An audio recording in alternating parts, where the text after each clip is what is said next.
It's nice to finally get a win in Rec Hall. Feels good. Got to give Canisius a lot of credit. You know, we went over our press breaks, but you need a couple days to really simulate their pressure. And we struggled a little bit with the pressure. Obviously, 21 turnovers is not what I want. We'll practice on that next week. Right now, we don't have the time. We got 1 day prep and we play again on Saturday. But I was pleased with 4 different guys hitting double figures, different guys stepping up.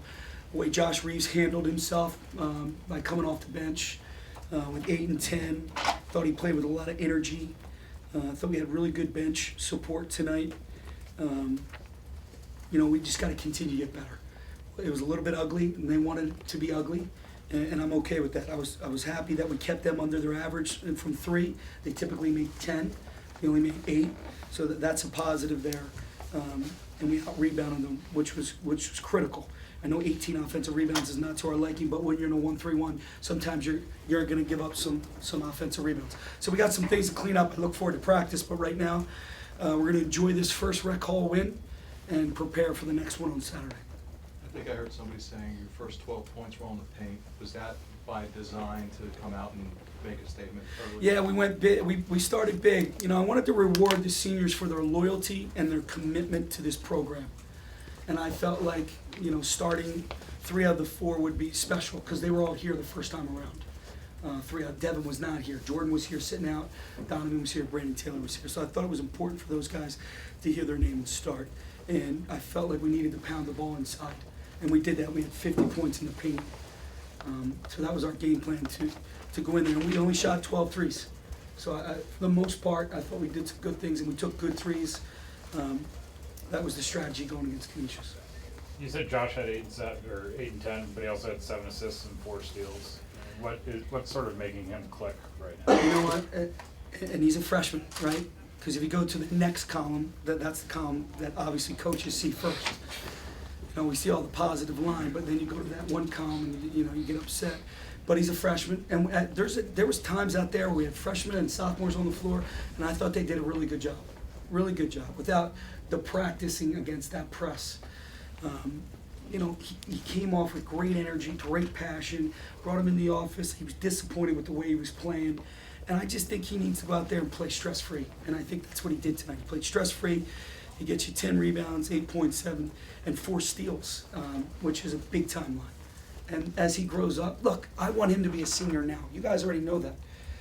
I want Shep to be a senior. We know I want to move this process quickly ahead, but it's not going to happen.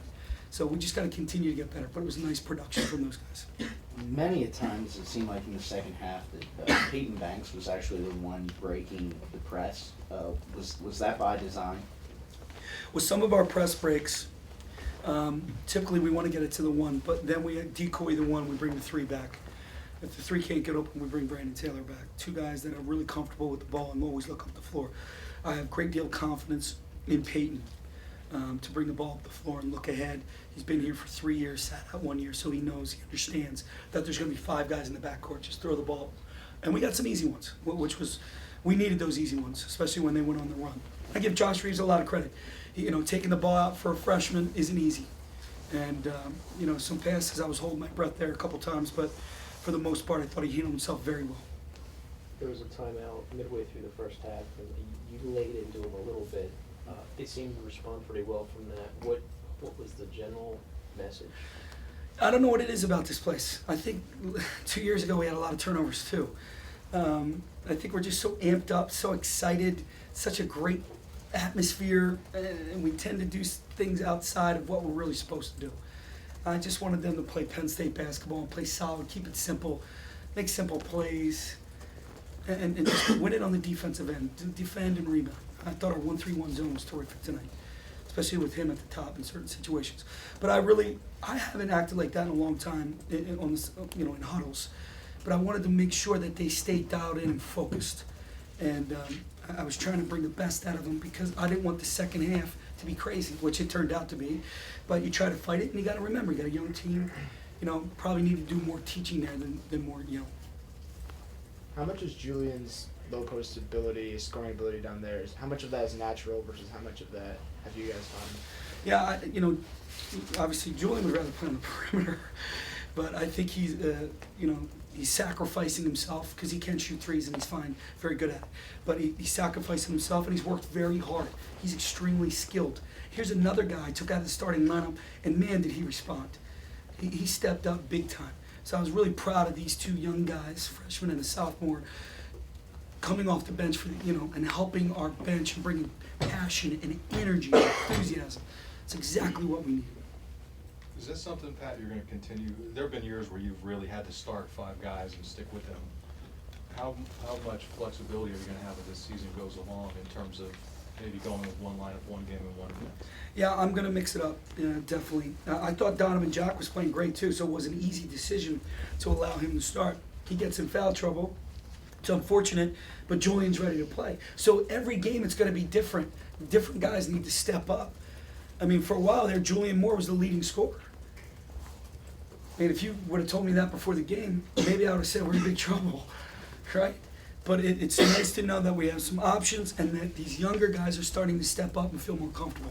Still a lot to be taught on the defensive end. I was disappointed with the few rotations, but they'll get there, and I got to continue to teach them. Does that help you going into Big Ten where, you know, if you change the starting lineup in February and it's been the same way all along, maybe a guy gets down, but if he's come off the bench or started in different games, then maybe it's not as huge a deal? I think it helps our depth. It's going to help our depth. I think guys are going to be more confident. Everybody knows that they're going to play with the foul trouble that we've been in for most of the year. Everybody's going to get their chance to play. So everybody's got to be ready. Your number's going to get called. When your number gets called, get out there and play as hard as you can. Anything else, guys? First one in my call. Thank you. Come out Saturday.